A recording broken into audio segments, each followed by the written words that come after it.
या ठिकाणी सर्वांना नमस्कार। पहा इयत्ता चौथीचं समर हॉलिडे ॲक्टिव्हिटी पॅकेट आदिवासी विकास विभागांचे जे पुस्तकं इयत्ता चौथीच्या विद्यार्थ्यांना देण्यात आलेले आहेत, त्यांनी कशा पद्धतीने सोडवणं अपेक्षित आहे त्याचं उत्तराचं स्पष्टीकरण आपण या व्हिडिओमध्ये पाहणार आहोत। चला तर मग लगेचच आपण इयत्ता चौथी गणित विषय समर हॉलिडे ॲक्टिव्हिटी पॅकेट याच्यातला पहिला प्रश्न पाहूया। खालील आकृती बघा, संख्या तयार करा आणि अक्षरात लिहा। पहा, या ज्या आकृत्या आहेत त्या आकृत्या आपल्याला पाहायच्या आहेत आणि त्या आकृत्यावरून काय करायचे आहे तर संख्या तयार करून अक्षरात लिहायची आहे। तर पहा, आता पहा, एकक आहे, दशक, शतक आणि हजार। म्हणजे या ठिकाणी तीन बॉल दिसतात पहा, म्हणजे 1 2 आणि 3 म्हणजे 3245। म्हणजे इथं 4 आणि इथं 5, बरोबर। इथं 3 2 4 आणि 5 म्हणजे 3245 ही या ठिकाणी संख्या तयार होणार आहे, ती अक्षरामध्ये लिहायची आहे। त्यानंतर पहा, आता इथं जर आपण पाहिलं, हे एकक, दशक, शतक स्थानी काहीच नाही आणि हजार म्हणजे 4 0 5 आणि 7 म्हणजेच 4057 ही संख्या या ठिकाणी तयार होणार आहे। त्यानंतर पहा, आता पुढचे पाहायचे आहे आपल्याला संख्या कोणती तयार होते। पहा, 2 4 7 3 आणि 6 म्हणजे एकक, दशक, शतक, हजार, 10,000 म्हणजे 63,742 ही संख्या तयार होणार आहे। त्याच पद्धतीने या ठिकाणी हे 7 एकक, 2 दशक, 6 शतक, 3 हजार आणि 4 10,000 म्हणजे 43,627 ही या ठिकाणी संख्या तयार होणार आहे। त्या पद्धतीने आपल्याला त्या ठिकाणी लिहायचं आहे। पहा, त्यानंतर प्रश्न दुसरा आहे, खाली दिलेले शाब्दिक उदाहरणे सोडवा। पहा, मीनाने 450 रुपयाचा शर्ट व 868 रुपयाची पॅन्ट विकत घेतली, तर मीनाने एकूण किती रुपयाची खरेदी केली? पॅन्ट 868 रुपयाला, शर्ट 450 रुपयाला, मग 450 अधिक 868, पहा 808, 6 आणि 5 1101, हातचाला 1, 8 आणि 4 12 आणि 1 13 म्हणजे 1318 रुपयाची, म्हणजे मीनाने एकूण 1318 रुपयाची खरेदी केली। त्यानंतर दुसरा प्रश्न आहे, पहा, विजयाने 480 रुपयाचे दप्तर खरेदी केले व गीताने 456 रुपयाचे दप्तर खरेदी केले, तर विजयला गीतापेक्षा किती रुपयाने दप्तर महाग मिळाले? पहा, आता या ठिकाणी काय करायचं आहे, तर हे जे म्हणजे उत्तर आहेत ते आमच्या एका चौथीची विद्यार्थिनी आहे ती सोडवलेले आहेत।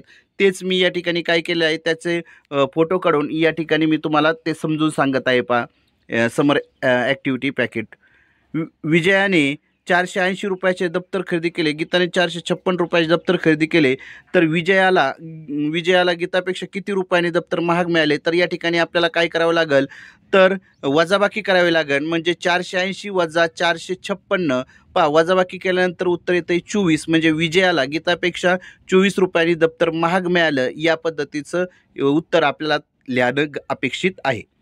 त्यानंतर एका खुर्चीची किंमत 350 रुपये आहे, तर अशा 4 खुर्च्यांची किती किंमत होईल? पहा, खुर्चीची किंमत 350, मग 4 खुर्च्यांची विचारली म्हणजे 350 गुणिले 4 करावं लागेल, गुणाकार केल्यानंतर उत्तर येते 1400, म्हणजे अशा 4 खुर्च्यांची किंमत ही 1400 रुपये होणार आहे। त्यानंतर पहा, प्रश्न तिसरा आहे, योग्य जोड्या लावा। अर्धा तास म्हणजे किती? तर 30 मिनिटे, म्हणजे एकाची जोडी 2। पहा, मिनिट काटा व तास काटा 12 आहे, म्हणजे किती वाजले असणार आहेत? 12 वाजले असणार आहेत।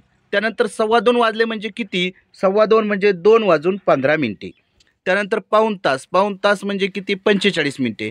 आणि 3:45 वाजले म्हणजे 3 वाजून 45 मिनिटे।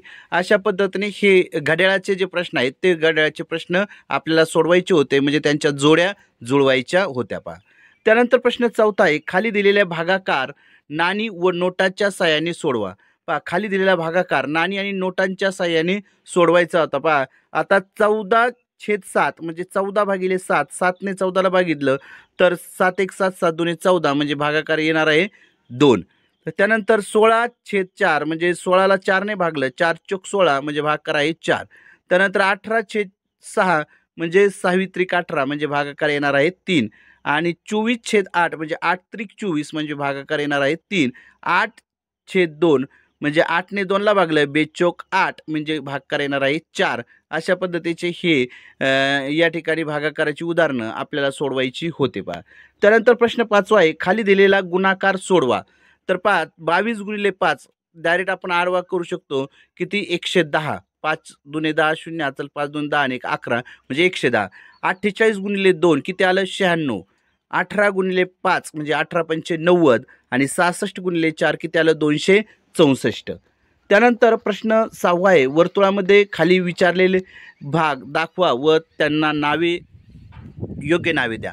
पहा आता या ठिकाणी केंद्रबिंदू दाखवायचा आहे, त्यानंतर व्यास, जीवा आणि त्रिज्या. पहा केंद्रबिंदू या ठिकाणी सी दाखवलेला आहे, केंद्रबिंदू सी. व्यास काय आहे PQ म्हणजे केंद्रबिंदूतून जाणाऱ्या आणि वर्तुळावरील दोन बिंदूंना, केंद्रबिंदूतून जाणाऱ्या आणि वर्तुळावर कोणत्याही दोन बिंदूंना स्पर्श करणारा रेषाखंड म्हणजे व्यास, म्हणजे PQ हा काय आहे, PQ हा काय आहे व्यास आहे.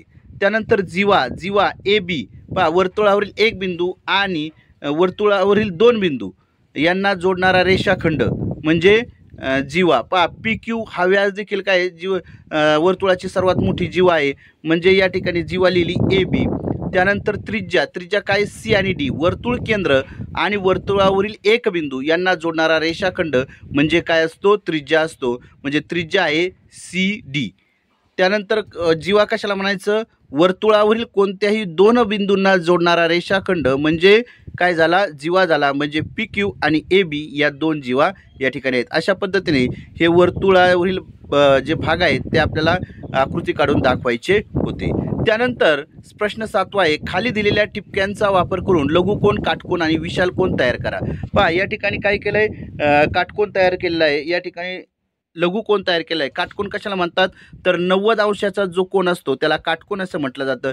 लघुकोन म्हणजे 90 अंशापेक्षा कमी अंशात्मक माप असणारा कोन म्हणजे लघुकोन. आणि विशाल कोन कशाला म्हणतात, तर 90 पेक्षा जास्त अंशात्मक माप असणाऱ्या कोणाला काय म्हटलं जातं, विशाल कोन म्हटलं जातं. म्हणजे तिसरी जी आकृती आहे ती कशाची आहे, विशाल कोनाची आहे. पहा काटकोन, लघुकोन आणि विशाल कोन.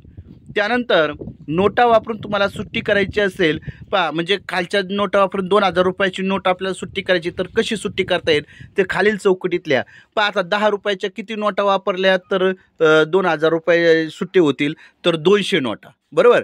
तर 20 रुपयाच्या किती नोटा वापरल्या तर 2000 सुट्टे होणार आहेत, तर 20 रुपयाच्या 100 नोटा लागतील तेव्हा 2000 रुपये तयार होतील. त्यानंतर 50 रुपयाच्या किती लागतील तर 50 रुपयाच्या 40 लागतील. 100 रुपयाच्या किती लागतील तर 20 लागतील.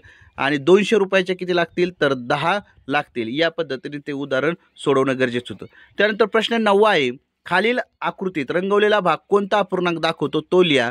पहा 1/2 म्हणजे अर्धा अर्धा भाग रंगवलेला आहे त्याच्यामुळे 1/2.